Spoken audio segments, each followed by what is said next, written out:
Hello everyone! Welcome back to my channel.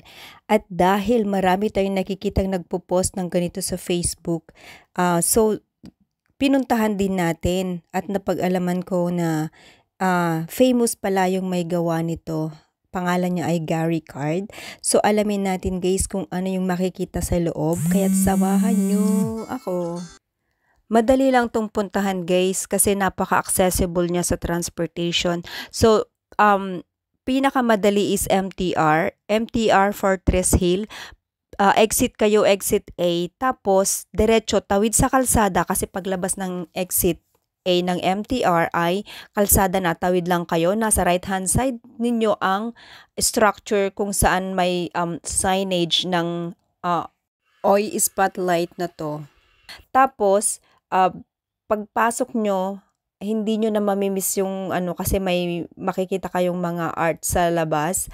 Tapos, ito yung sa pagpasok, pwede kayong magkuhanan ng pictures dito guys. Hindi masyadong matao nung pumunta kami dito. So, unlimited pictures and videos dito sa labas. Sa labas pa lang kasi to. Pero, sa mismong loob ng spotlight talaga, binigyan kami ng 5 minutes na time limit. Gawa ng maraming pila. So, dito, pwede kayong magkuhanan hanggang gusto ninyo. Pero pagdating doon sa spotlight, medyo nilimitahan nila dahil syempre marami yung pumipila at gustong makapasok. So, nagpicture muna tayo dito saglit kasi hindi namin alam kung saan yung pila. And then, paglabas namin, nakita ko dito pala yung pilahan. So, pumila na kami guys. Limitado rin ang pinapapasok nila bukod sa limited time. Limitadong bilang. Wow, look at this. Ooh. Oh my God. Ang ganda. Kailangan dami kong dala. Shams.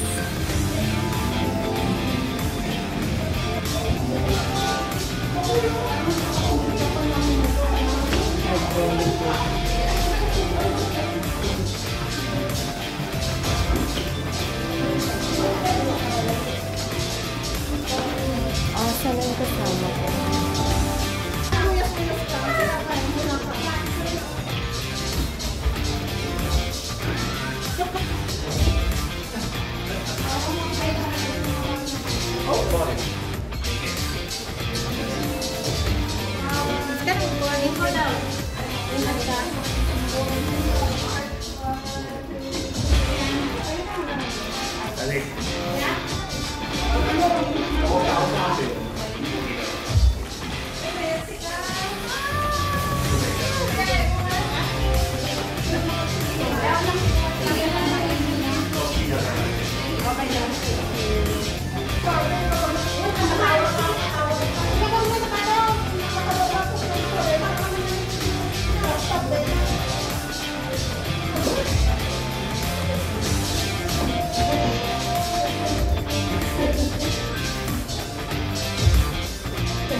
Grabe ang exit. Time's up agad.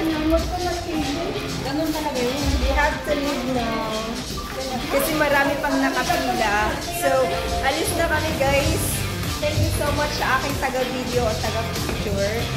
At least, it's worth it. Yung pagdalaw namin. Ayan.